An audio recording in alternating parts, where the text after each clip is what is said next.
Hello students, welcome back to my channel science with Prerna. तो आज हम क्लास 9th का चैप्टर 15 करेंगे जो है इम्प्रूवमेंट इन फूड रिसोर्सेज। तो चलिए वीडियो को शुरू करते हैं। हम सभी को पता है कि जो लिविंग ऑर्गेनिजम्स होते हैं उनको खाने की ज़रूरत पड़ती है, और जो भी हम खाना खाते हैं उससे हमको प्रोटीन्स मिलते हैं, कार्बोहाइड्रेट्स मिलते हैं, फैट्स मिलते हैं, विटामिन्स एंड मिनरल्स, सारी चीज़ें हमको मिलती हैं जो हमारी बॉडी डेवलपमेंट के लिए, ग्रोथ के लिए और हेल्थ के लिए ज़रूरी होती हैं। तो जो प्लांट्स और एनिमल्स होते हैं वो मेजर सोर्स हैं खाने का हम सभी के लिए, यानी कि खाना हमको प्लांट से भी मिलता है और एनिमल्स से भी मिलता है, क्योंकि कुछ लोग वेजिटेरियन होते हैं और कुछ लोग नॉन वेजिटेरियन होते हैं। तो हम ज़्यादा से ज़्यादा खाना हमें कहाँ से मिलता है? एग्रीकल्चर से मिलता है या फिर एनिमल हस्बेंड्री से मिलता है। हमने न्यूज़पेपर्स वगैरह में रीड किया है कि जो बहुत सारे एफर्ट्स हैं वो लगाए जा रहे हैं सो दैट कि इम्प्रूव हो सके प्रोडक्शन एग्रीकल्चर से और एनिमल हस्बेंड्री से। तो क्वेश्चन आता है कि ये चीज़ नेसेसरी क्यों है? तो why is this necessary? Why we can not make do with the current levels of production, यानी कि जो करंट लेवल जो है हमारी प्रोडक्शन का वो सफिशेंट क्यों नहीं है? हमको पता है कि जो इंडिया है वो हमारी एक पॉपुलस कंट्री है, मीन्स बहुत ज़्यादा पॉपुलेशन है। Our population is more than 1 billion people and it is still growing. As the food for this growing population will soon need more than 250 million tons of grain every year. Means हमारे देश की जो संख्या है वो बढ़ती जा रही है दिन प्रतिदिन, और जैसे जैसे संख्या बढ़ेगी तो उसके लिए हमें खाना भी ज़रूरत होएगा, यानी कि खाना भी ज़रूरी है। फिर खाने की प्रोडक्शन भी होनी चाहिए उतनी, और हमको ये देखने को भी मिलेगा बहुत जल्दी कि हमको खाने की कितनी ज़रूरत पड़ेगी। We will soon need more than 250 billion tons, यानी कि बिलियन टन्स जो है उसका क्वार्टर से भी ज़्यादा हमको खाने की ज़रूरत पड़ेगी हर साल। और ये चीज़ कब संभव हो सकती है? जब फार्मिंग की जाए ज़्यादा से ज़्यादा लैंड पे। लेकिन इंडिया के अंदर तो ऑलरेडी हमारी जो जगह है, यानी कि लैंड जो है वो ऑलरेडी बहुत ज़्यादा कल्टीवेट हो चुका है, तो जिसकी वजह से कोई मेजर स्कोप ही नहीं है कि हम एरिया ऑफ जो है हमारी लैंड का उसको हम इंक्रीज़ कर सकें और फिर कल्टीवेशन कर सकें। No, it is not possible. तो इसीलिए बहुत ज़रूरी है कि हम अपनी जो फूड की जो प्रोडक्शन है उसको इंक्रीज़ कर दें एफिशिएंटली, क्रॉप्स के लिए भी और लाइफ स्टॉक के लिए भी। तो इसीलिए it is necessary to increase our production efficiency for both the crops and the life stock. Efforts to meet the food demand by increasing the food production had led to some success so far. Efforts जो लगाए जा रहे हैं खाने की जो demand आती है उसको इंक्रीज़ करने के लिए, यानी फूड प्रोडक्शन इंक्रीज़ हो रहा है, इंक्रीमेंट हो रहा है, और कुछ सक्सेस भी मिली है कुछ हद तक। हमने ग्रीन रेवोल्यूशन के बारे में भी पढ़ा, जो किसके बारे में था? Increase in the food grain production. और हमारा वाइट रेवोल्यूशन भी हुआ था, जो किस लिए था? बेटर और एफिशिएंट मिल्क मिले हमको, which has led to the better and more efficient use as well as availability of milk, यानी कि जो हमारे पास उस टाइम पे मिल्क था उसकी अवेलेबिलिटी भी हो सके और उसको एफिशिएंटली यूज़ भी किया जा सके। हालांकि ये जो रेवोल्यूशंस जब हुए थे तो उस टाइम पे क्या हुआ था कि हमारे जो नेचुरल रिसोर्सेज थे वो बहुत ज़्यादा यूज़ हो गए थे उस केस में। As a result there are more chances of causing the damage to our natural resources to the point of destroying their balance completely, यानी कि उस टाइम पे नेचुरल रिसोर्सेज का इतना ज़्यादा यूज़ हो चुका था कि हमारा जो बैलेंस था, यानी कि इन्वायरमेंटल जो बैलेंस था वो कम्प्लीटली डिस्ट्रॉय हो चुका था। तो इसीलिए बहुत ज़रूरी है कि हमें फूड प्रोडक्शन तो इंक्रीज़ करना है, लेकिन इन्वायरमेंट को डिग्रेड किए बिना, और जो हमारा बैलेंस है यानी कि इकोलॉजिकल बैलेंस है, इन्वायरमेंटल बैलेंस है, उसको भी डिस्टर्ब नहीं करना है, उसके साथ छेड़खानी नहीं करनी है। तो फिर उसके लिए क्या किया गया? सस्टेनेबल प्रैक्टिस यूज़ किया गया एग्रीकल्चर और एनिमल हस्बेंड्री में। अब ये सस्टेनेबल प्रैक्टिस क्या होता है? हमारा प्रेजेंट की जो नीड्स हैं उनको तो फुलफ़िल कर लिया जाए इजीली, और इतना स्टॉक भी हो हमारे पास कि हम उसको फ्यूचर में भी यूज़ कर सकें। लाइक वाटर, हम पानी का यूज़ करें, यानी कि ये बोला जाता है कि हम पानी का यूज़ करें अच्छे से प्रेजेंट में, और फ्यूचर के लिए भी वो बचा रहे। फूड ग्रेन की जो प्रोडक्शन है उसको हम स्टोर नहीं करके रख सकते वेयर हाउसेज में, और वो एक प्रॉब्लम जो है हमारी माल न्यूट्रिशन की और हंगर की उसको सॉल्व नहीं करती है। तो माल न्यूट्रिशन की और हंगर की प्रॉब्लम को वो सॉल्व नहीं करती। तो फूड सिक्योरिटी जो होती है बेसिकली डिपेंड करती है हमारी अवेलेबिलिटी ऑफ फूड पे एंड एक्सेस टू इट, और हम उसको कितना एक्सेस कर रहे हैं। तो मेजॉरिटी जो है हमारी फूड पॉपुलेशन की वो डिपेंड करती है on agriculture for their livelihood. कि अब क्या किया गया, लोगों की जो इनकम थी उसको इंक्रीज़ कर दिया गया एग्रीकल्चर में, कि जो खेती बाड़ी कर रहे थे उन लोगों की इनकम जो थी उसको इंक्रीज़ कर दिया गया, सो दैट वो क्या कर सकें, ज़्यादा प्रोडक्शन कर सकें और हंगर की जो प्रॉब्लम थी उसको सॉल्व कर सकें। तो साइंटिफिक मैनेजमेंट प्रैक्टिसेस की गई सो दैट कि हम ऑब्टेन कर सकें ज़्यादा से ज़्यादा फूड को from the farms. For sustained livelihood one should undertake mixed farming. किसी ने मिक्स्ड फार्मिंग का यूज़ कर लिया, किसी ने इंटरक्रॉपिंग का यूज़ कर लिया, किसी ने इंटीग्रेटेड फार्मिंग का यूज़ कर लिया, etcetera. For example combine agriculture with life stock, poultry, fishes, bee keeping. किसी ने क्या कर लिया, कंबाइन एग्रीकल्चर कर लिया लाइफ स्टॉक के साथ, पोल्ट्री के साथ, फिशरीज, बी कीपिंग के साथ। तो क्वेश्चन ये बनता है अब कि हम क्रॉप्स की और लाइफ स्टॉक की जो डिमांड है एक उसको हम इंक्रीज़ कैसे करेंगे। तो सबसे पहला आता है हमारे पास इम्प्रूवमेंट इन क्रॉप यील्ड्स, यानी कि जो हमको क्रॉप्स मिल रहे हैं उसके अंदर इम्प्रूवमेंट करना।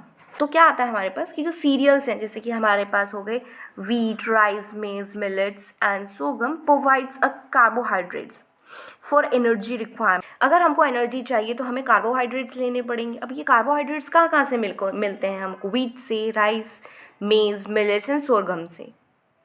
पल्सेस होंगी हमारी दालें जो होती हैं लाइक ग्राम यानी कि चना, पी यानी कि मटर, ब्लैक ग्राम यानी कि उड़द, ग्रीन ग्राम जो हो गया हमारी मूंग की दाल जो होती है, पिजियन पी हो गई हमारी अरहर, लैंटेन हो गए हमारे मसूर की दाल, जो हमें क्या प्रोवाइड करती हैं, प्रोटीन्स प्रोवाइड करती हैं। यानी कि जितनी भी पल्सेस होती हैं वो हमें प्रोटीन्स प्रोवाइड करती हैं। और जो ऑयल सीड्स होते हैं जैसे कि सोयाबीन के हो गए, ग्राउंडनट हो गए हमारे, सीसेम हो गए, कैस्टर हो गए हमारे, मस्टर्ड हो गया, लिनसीड हो गया एंड सनफ्लावर जो होते हैं वो हमें फैट प्रोवाइड करते हैं, necessary fats. Vegetables, spices, fruits जो होते हैं हमें विटामिन एंड मिनरल्स प्रोवाइड करते हैं in addition to small amounts of proteins, और कुछ अमाउंट में प्रोटीन्स भी देते हैं, कार्बोहाइड्रेट्स, फैट्स। और उसके साथ साथ जो हमारे फूड क्रॉप्स होती हैं हमारी या फॉडर क्रॉप्स होती हैं जैसे कि बरसीम हो गए, ओट्स हो गई या सुंदन ग्रास हो गई, उनको भी उगाया जाता है और उनकी भी कल्टीवेशन की जाती है as a food for the life stock. तो ये हमारी पिक्चर है कुछ वैरायटी ऑफ क्रॉप्स की। अब आता है कि जो अलग अलग प्रकार के जो क्रॉप्स होते हैं उनके लिए अलग अलग क्लाइमेटिक कंडीशंस होती हैं, टेम्परेचर होते हैं, फोटो पीरियड्स होते हैं उनके लिए for their growth and completion of their life cycle. Photo periods relate किससे होता है, photo means light, period means उसका जो समय होता है, टाइम, ड्यूरेशन जो होते हैं। तो photoperiods basically are related to the duration of the sunlight. तो यानी कि ग्रोथ जो होगी हमारे प्लांट्स की या फ्लावर्स की वो डिपेंड करेगी सनलाइट पे। और हम सभी को पता है कि जो प्लांट्स होते हैं वो अपना खाना खुद बनाते हैं by taking the sunlight from the sun, और उस प्रोसेस को हम क्या बोलते हैं, फोटोसिंथेसिस बोलते हैं। तो कुछ क्रॉप्स होती हैं हमारी जो रेनी सीजन में कल्टीवेट की जाती हैं जिसको हम बोलते हैं खारिफ क्रॉप्स, जो हमारी जून टू अक्टूबर तक होती हैं। और कुछ क्रॉप्स हमारी विंटर सीजन में होती हैं जिसको हम रबी सीजन बोलते हैं। कब से कब तक होती हैं वो, नवंबर टू अप्रैल होती हैं। जैसे कि हमारा पैडी हो गया, soybean, pigeon pea, maize, cotton, green gram and black gram, वो सारे हमारे खारिफ क्रॉप्स हैं। और वहीं wheat, gram, peas, mustard, linseed and are rabi crops. In India, there are a 4 times increase in the production of food grains from 1952 to 2010 with only 25% increase in the cultivable land area. यानी कि हमारे India के अंदर crop की जो production है वो 4 गुना बढ़ गई है फूड ग्रेन्स की 1952 से लेके 2010 तक, और 25% इंक्रीमेंट हुआ है कल्टिवेबल लैंड एरिया में। How has this increase in production been achieved? तो इतना जो इंक्रीमेंट है वो कैसे हमको अचीव हुआ है? If we think of the practices involved in farming, we can see that we divide into 3 stages. अगर हम फार्मिंग की बात करते हैं तो हमने देखा कि उनको हमने 3 स्टेजेस में डिवाइड कर दिया है. पहली सीड चॉइस फॉर प्लांटिंग की किस प्रकार के हम सीड्स ले रहे हैं, प्लांटिंग के लिए हम किस प्रकार के बीज यूज़ कर रहे हैं. नेक्स्ट, कैसे क्रॉप प्लांट्स जो उनको नर्चर किया जा रहा है, यानी पालन पोषण हो रहा है, या कैसे उनकी नरिशमेंट की जा रही है, क्या हम फर्टिलाइजर्स दे रहे हैं, क्या उनमें हम मैन्योर्स डाल रहे हैं. और थर्ड चॉइस क्या होती है, protection of the growing and the harvested crops from loss, यानी कि क्या करना, हमारी जो ग्रोइंग और हार्वेस्टेड क्रॉप्स हैं उनको बर्बाद होने से बचाना. तो अब हमारे पास कुछ मेजर ग्रुप्स या एक्टिविटीज़ आती है जिसकी वजह से हम अपनी क्रॉप की यील्ड्स को क्लासीफाई कर सकते हैं, यानी कि हम क्रॉप प्रोडक्शन को कैसे इंक्रीज़ कर सकते हैं. फर्स्ट आता है हमारे पास crop variety improvement, next is crop production improvement and the third one is crop protection management. तो सबसे पहले हम पढ़ेंगे crop variety improvement. Crop variety improvement basically किस पे डिपेंड करता है कि हमें इस प्रकार की क्रॉप की वैरायटी देखनी है जो हमको अच्छे से रिजल्ट दे, यानी कि अच्छा आउटपुट दे. ये स्ट्रैटेजी एक ऐसी स्ट्रैटेजी होती है कि जिसमें हम फाइंड करते हैं कि अपनी क्रॉप की वैरायटी को फाइंड आउट करना जो ज़्यादा अच्छी हो than the other varieties of the same crop. Superior varieties जो होंगी वो हमको एक अच्छा रिजल्ट देंगी, यानी कि अच्छा आउटपुट देंगी. तो ये स्ट्रैटेजीज़ जो होती हैं वो सिर्फ हमारे आउटपुट को, यानी कि हमारे रिज़ल्ट को ही इंक्रीज़ नहीं करती, यानी कि हमारी प्रोडक्शन को ही इंक्रीज़ नहीं करती हैं, लेकिन ये हमारी रेजिस्टेंट होती हैं प्लांट पैथोजन से, यानी कि जो हमारी कीड़े मकोड़े जो लग जाते हैं हमारी क्रॉप्स में उनसे भी उसको बचाती हैं और अच्छा रिस्पॉन्स देती हैं फर्टिलाइज़र्स जब हम यूज़ करते हैं. कुछ टेक्निक्स का यूज़ किया जाता है to produce the improved varieties. तो फर्स्ट हमारे पास आता है सेलेक्टिव ब्रीडिंग. ये एक ऐसा प्रोसेस होता है हमारा जिसके अंदर उन्हीं प्लांट्स को अलाउ किया जाता है कि वो ब्रीड करें अपने आप में ही, यानी कि अमंग देमसेल्व्स, सो दैट कि हमको बेटर और डिज़ायरेबल कैरेक्टर्स मिले. नेक्स्ट वन आता है हमारे पास हाइब्रिडाइजेशन. हाइब्रिडाइजेशन बेसिकली एक प्रोसेस होता है जिसके हम क्रॉसिंग करवाते हैं दो जेनेटिकली डिसिमिलर प्लांट्स के बीच में. अब ये क्रॉसिंग भी जो होता है इसके अंदर कौन कौन से वेराइटीज़ होती हैं या टाइप्स होते हैं इसके, इंटरवैरिटल यानी कि दो अलग अलग वेराइटीज़ के बीच में हाइब्रिडाइजेशन करवाना. नेक्स्ट आता है इंटरस्पेसिफिक, यानी कि दो अलग अलग स्पीसीज जो हैं हमारी सेम जीनस की उनके बीच में करवाना hybridisation. Next is intergeneric basically between the different genera, यानी कि जो अलग जेनेरा के हैं उनको. तो जो प्रोगनी जो प्रोड्यूस होती है हाइब्रिडाइजेशन से उसको हम हाइब्रिड बोलते हैं. हाइब्रिड प्लांट्स जो हैं यूजुअली उनके अच्छे कैरेक्टर्स होते हैं देन देयर पेरेंट्स.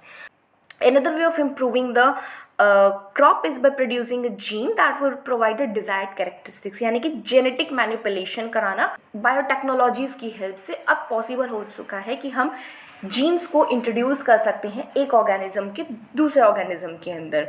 तो ये इंट्रोडक्शन से था, इसे क्या हुआ, जेनेटिक ट्रांसफॉर्मेशन हुआ एंड हमको अच्छा रिजल्ट मिला इन द इम्प्रूव्ड क्वालिटी. तो ये बहुत ज़रूरी है कि वैरायटी जो हम प्रोड्यूस कर रहे हैं वो हमको अच्छा रिजल्ट दे under the specific conditions that are found in the different areas. कि जो फार्मर्स हैं उनको अच्छी क्वालिटी के सीड्स प्रोवाइड किए जाए सो दैट कि वो क्या कर सकें, एक अच्छी वैरायटी की प्रोडक्शन कर सकें और जर्मिनेट कर सकें वो अंडर द सेम कंडीशंस.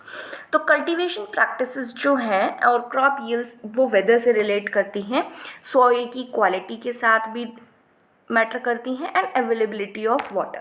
तो वेदर कंडीशंस जैसे कि हमारे ड्रॉट हो गए, फ्लड सिचुएशंस जो हैं वो इम्प्रिडिक्टेबल होती हैं क्योंकि वो कभी भी आ जाती हैं. अगर हम वेराइटीज़ को ग्रोन कर रहे हैं तो वो डाइवर्स जो हमारी क्लाइमेटिक कंडीशंस हैं वो उनके अंदर भी क्या कर सके, प्रोड्यूस कर सके, प्रोडक्शन हो सके हमारी. सिमिलरली जो वेराइटीज़ टॉलरेंट जो high soil salinity have been developed, यानी कि अगर मिट्टी हमारी ज़्यादा रेतीली है तो वहाँ पर भी हमारी जो क्रॉप प्रोडक्शन है वो अच्छे से हो सके. बेसिकली एम क्या होता है कि हम प्रोड्यूस कर सकें इम्प्रूव्ड वैराइटीज़. तो जैसे कि हमने अभी प्रीवियसली हमने क्लाइमेटिक कंडीशंस देखी, तो फर्स्ट मेन एम क्या होता है इसका, हायर यील्ड बेसिकली यानी कि एक अच्छा रिजल्ट प्रोड्यूस करना from the crop under the existing climatic conditions. वो एक हमारा क्या होता है, इम्पॉर्टेंट फैक्टर होता है. It increase the productivity of the crop पर एकड़। And the next one is improve the quality. अगर हमें क्वालिटी इंक्रीज़ करनी है अपनी क्रॉप्स की, तो अगर हमें तो साइज़ इंक्रीज़ करना है, उसका फ्लेवर इंक्रीज़ करना है, या अमाउंट ऑफ न्यूट्रिएंट्स इंक्रीज़ करने हैं हमें इकोनॉमिकली, फिर हमें उसको प्रोड्यूस करना पड़ेगा। तो क्वालिटी कंसिडरेशंस भी जो होते हैं वो एक इम्पॉर्टेंट फैक्टर होते हैं हमारे लिए। जैसे कि बेकिंग क्वालिटी जो होनी चाहिए वो बहुत ज़रूरी है। बेकिंग क्वालिटी कैसी है हमारी वीट की, प्रोटीन क्वालिटी क्या है हमारी पल्सेस की, और हमारी ऑयल की क्वालिटी कैसी है हमारी ऑयल सीड्स की, यानी कि जो जो जो और फ्लेवर या प्रिजर्विंग क्वालिटीज़ कैसी हैं हमारी फ्रूट्स एंड वेजिटेबल्स में, एंड प्रिजर्विंग क्वालिटीज़ कैसी हैं फ्रूट्स एंड वेजिटेबल्स में। To develop the resistance to biotic and abiotic factors, यानी कि जो हम प्रोडक्शन कर रहे हैं वो बायोटिक और अबायोटिक फैक्टर्स को रेजिस्ट करें। जैसे मान लो हमने क्रॉप्स लगाई, तो उसमें क्या होता है, पेस्ट्स होते हैं बहुत ज़्यादा, जैसे इंसेक्ट भी हो सकते हैं, नेमाटोड्स हो सकते हैं एसेट्रा, जो हमारी क्वालिटी और क्वांटिटी को रिड्यूस कर देते हैं। और उसके बाद जो अबायोटिक कंडीशंस जो होती हैं, जैसे कि हमारे ड्रॉट्स हो गए, सैलिनिटी हो गई, वाटर लॉगिंग हो गया, हीट, कोल्ड एंड फ्रॉस्ट, तो ये सारी चीज़ें जो होती हैं वो भी रिड्यूस कर देती हैं, यानी कि हमारी क्रॉप्स को डैमेज कर देती हैं। तो अगर हमें अच्छी क्वालिटी की प्रोडक्शन करनी है तो ये फैक्टर्स जो होने चाहिए वो रिड्यूस होने चाहिए, यानी कि ये फैक्टर्स हमें नहीं लेने हैं, रेजिस्टेंट होना चाहिए उस प्रकार की क्रॉप्स में। Next is change in maturity duration, यानी कि कुछ क्रॉप्स जो होती हैं वो बहुत ज़्यादा समय लेती हैं मैच्योर होने के लिए। तो जो साइंटिस्ट्स हैं हमारे, वो क्या कर रहे हैं, कोशिश कर रहे हैं कि वो इस प्रकार की वैरायटीज़ को डेवलप करें कि जो शॉर्ट मैच्योरेशन पीरियड हो जिसका, यानी कि जो जल्दी मैच्योर हो जाए, यानी कि शॉर्ट ड्यूरेशन हो जाए, और जिसकी वजह से हमारी जो क्रॉप की जो प्रोडक्शन की जो कॉस्ट है वो भी डिक्रीज़ हो जाए। तो इन वैरायटीज़ की वजह से हम क्या कर सकते हैं, मल्टीपल या फिर डबल क्रॉपिंग कर सकते हैं सेम फील्ड के अंदर, जिसकी वजह से कॉस्ट ऑफ प्रोडक्शन जो होगी वो डिक्रीज हो जाएगी। Next is wider adaptability, develop the changes which can make the crop fit for any kind, यानी कि अगर हमें चेंजेस लाने हैं, टू डेवलप द चेंजेस जिसकी वजह से हमारी क्रॉप जो हो वो फिट हो जाए एकदम किसी भी प्रकार की इन्वायरमेंटल कंडीशंस के लिए, यानी कि वो अडेप्टेबल हो जाए इन्वायरमेंट के अकॉर्डिंग। तो इन वेराइटीज़ को ही हम ग्रो करेंगे अलग अलग डिफरेंट क्लाइमेटिक कंडीशंस में। So developing the varieties for wider adaptability will help in stabilizing the crop production under the different environmental conditions. One variety can then be grown under the different climatic conditions in different areas. Now, to develop the desirable agronomic characteristics, what is this? इसका main objective क्या होता है crop improvement का, कि जो programmers हैं वो develop करें कैरेक्टर्स लाइक ज़्यादा ब्रांचिंग हो, टॉलनेस हो, और हाई टिलरिंग भी हो उसके अंदर, और स्पेशली फॉडर क्रॉप्स के अंदर। ये किसके अंदर होनी चाहिए कैरेक्टरिस्टिक्स, हमारे फॉडर क्रॉप्स के अंदर। और जो ड्वार्फनेस होती है वो सीरियल्स के अंदर चल जाती है, यानी कि ड्वार्फनेस डिज़ायरेबल होती है सीरियल्स के अंदर, सो दैट वो क्या कर सके, लेस अमाउंट ऑफ न्यूट्रिएंट्स, यानी कि मिट्टी में से वो, सॉइल में से वो क्या करें, लेस अमाउंट को यूटिलाइज करें न्यूट्रिएंट्स के लिए। तो आज की वीडियो में इतना ही, अब हम अपनी नेक्स्ट वीडियो में मिलेंगे। Till then, keep learning and exploring. Bye bye.